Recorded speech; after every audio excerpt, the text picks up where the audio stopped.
Assalamualaikum warahmatullahi wabarakatuh, rekan-rekan mahasiswa semuanya.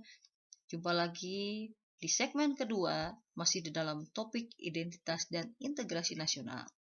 Kali ini kita akan membahas tentang integrasi nasional. Pada segmen sebelumnya kita telah mengetahui pengertian, definisi, kemudian hakikat, serta makna dari identitas nasional, apa saja faktor-faktor pembentuknya, dan atributnya apa saja yang menunjukkan identitas nasional Indonesia. Berikut ini akan kita bahas tentang integrasi nasional. Apa dan bagaimana integrasi nasional? Mari kita simak slide berikutnya.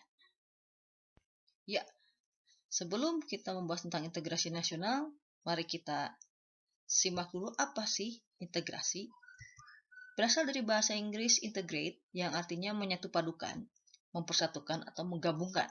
Jadi ada sesuatu yang sifatnya terpecah-pecah, terpisah-pisah, diintegrasikan artinya digabungkan, disatukan, ya, yang menjadi satu kesatuan yang utuh, yang total, ya, sesuai dengan peran fungsi dari masing-masing hal yang berbeda tadi menjadi satu kesatuan, jadi satu padu, ya. Nah, kalau konteksnya dalam integrasi nasional, maka kita mesti melihat lagi definisi dari nasional itu apa. Nasional ini menunjuk pada sifat khas kelompok yang memiliki ciri-ciri kesamaan secara fisik seperti budaya, agama, bahasa, dan secara non-fisik seperti keinginan, cita-cita, dan tujuan.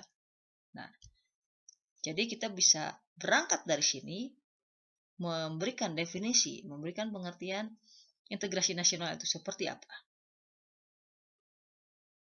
Nah, jadi integrasi nasional adalah penyatuan suatu bangsa sehingga menjadi satu kesatuan yang bulat dan utuh. Ya, artinya apa? Bahwa ini berkaitan dengan sila ketiga Pancasila. Ini Persatuan Indonesia.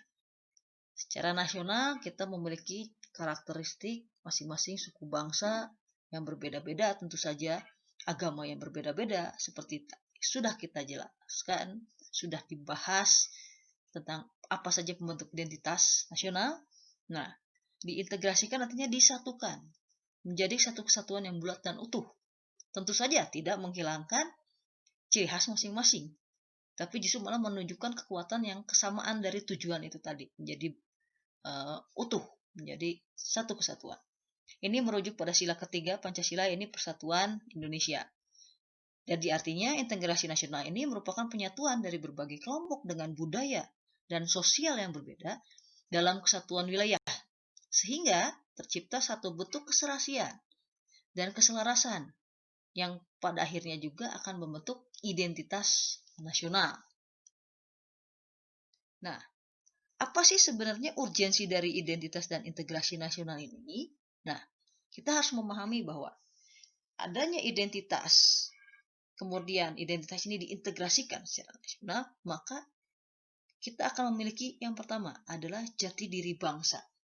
Kita akan betul-betul mengenal bagaimana bangsa Indonesia, bagaimana negara Indonesia, apa saja di dalamnya, elemen apa saja yang menyusun bangsa Indonesia, nilai-nilai apa saja yang ada di dalamnya. Ini tentang jati diri bangsa. Nah, pertanyaannya adalah sejauh mana kita mengenal jati diri bangsa kita sendiri. Apakah Anda semua betul-betul kenal dengan Indonesia? Ya, itu Anda yang bisa menjawabnya. Nah, ini berkaitan dengan jati diri bangsa. Kemudian, ketika jati diri bangsa ini sudah menjadi satu bentuk totalitas yang utuh, yang kuat, yang satu padu, maka secara tidak langsung akan muncul atau akan hadir harga diri bangsa. Ketika kita mempunyai jati diri yang kuat, maka ada nilainya. Nilainya ini adalah berupa apa? Berupa harga diri bangsa. Ya. Kalau kita analogikan kepada yang lebih kecil lagi, individu, kita punya jati diri sebagai individu yang kuat, yang total, yang utuh, yang memiliki eksistensi, maka kita akan mempunyai harga diri. Nah, sama, bangsa juga sama seperti itu. Nah, ketika harga diri ini pun menjadi kuat karena jati diri bangsa kita kuat, kemudian harga diri bangsa kita ini kuat, maka kedaulatan negara ini akan terwujud dengan sepenuhnya. Ya. kedaulatan rakyat ini akan muncul dengan sepenuhnya, akan hadir dengan sepenuhnya, akan terlaksana dengan sepenuhnya, yang pada akhirnya akan merujuk pada eksistensi negara Indonesia di dunia, eksistensi bangsa kita di dunia. Nah, ini menjadi satu siklus yang tidak dapat dipecah satu sama lain, menjadi satu kesatuan siklus. Artinya salah satu dari elemen ini saja rusak, maka siklus yang lain tidak akan berjalan. Oleh karena itu, perlu ya kita mengenal bagaimana tentang identitas bangsa kita. Perlu kita mengenal bagaimana bangsa kita bersatu. Jangan hanya semata-mata kita sekedar tahu saja, atau kita mengenal, oke, saya cinta Indonesia, saya mengerti Pancasila, tapi kita tidak pernah mengimplementasikannya dalam kehidupan sehari-hari. Itu sama saja nonsens atau percuma. Karena apa? Yang diperlukan adalah bagaimana kita benar-benar mengimplementasikan apa yang nilai-nilai apa yang terkandung dalam Pancasila ini, untuk apa, untuk tujuan sebagai penguat jati diri bangsa dari kitanya sendiri dulu, kemudian di lingkungan masyarakat yang lebih luas, untuk membangun jati diri bangsa dulu yang kuat, yang kokoh.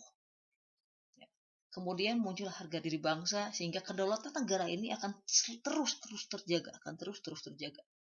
hingga eksistensi Indonesia di mata dunia menjadi eksistensi yang sifatnya total, sifatnya utuh, sifatnya baik, sifatnya positif, membanggakan negara.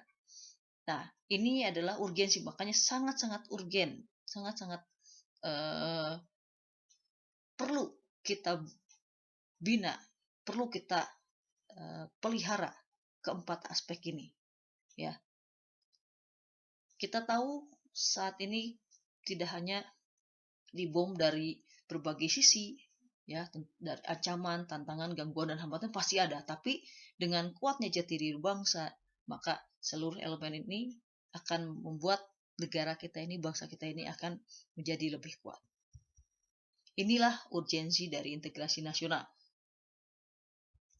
Nah, jadi identitas dan integrasi ini harus seimbang, ya. Bagaimana mewujudkannya? Yang pertama, identitas ini juga harus dipahami sebagai elemen penting pemersatu bangsa. Ya, mewujudkannya adalah seperti ini. Kemudian yang kedua, kita harus benar-benar sadar sebagai bangsa Indonesia yang harus menjunjung tinggi nilai-nilai Pancasila.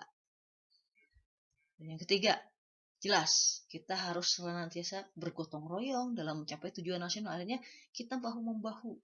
Kita ingat lagi semboyan negara kita, Bhinneka Tunggal Ika.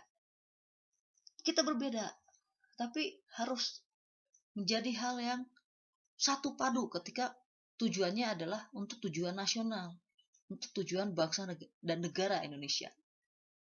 Kita lebih harus banyak mengingat itu. Munculkan rasa nasionalisme memiliki bangsa ini, yang sekarang di akhir-akhir ini sudah mulai menurun. Sudah mulai banyak terdegradasi nilai-nilai bangsa kita ini, nilai-nilai Pancasila kita ini. Kita lebih suka untuk memunculkan perbedaannya dibanding persamaannya. Itu sudah hal yang sangat disayangkan. Padahal tujuan dari memahami identitas nasional dan memahami integrasi nasional adalah bukan masalah perbedaan yang ditonjolkan, tetapi masalah kesamaannya yang diutamakan. Perbedaan boleh, tapi kesamaan tujuan yang harus diutamakan. Berbeda pendapat boleh, tapi pada ujungnya adalah bagaimana kita menghasilkan sesuatu yang sama, suatu pemikiran yang solutif yang sama untuk tujuan nasional. Nah, inilah caranya bagaimana kita mewujudkan integrasi nasional. Artinya harus ada keseimbangan hingga muncullah keselarasan. Berbeda-beda tetapi satu tujuannya adalah memperkuat jati diri bangsa, memperkuat harga diri bangsa, dan memperkuat kedaulatan sehingga eksistensi Negara Kesatuan Republik Indonesia menjadi total, menjadi utuh. Demikian penjelasan tentang identitas dan integrasi nasional. Jika ada penjelasan-penjelasan yang belum jelas, maka dapat kita diskusikan secara tatap muka online di sini. Catat saja pertanyaan-pertanyaannya, karena diskusi ini akan membuat perkuliahan ini menjadi semakin menarik. Terima kasih atas atensi dan waktu dari rekan-rekan mahasiswa semua. Assalamualaikum warahmatullahi wabarakatuh.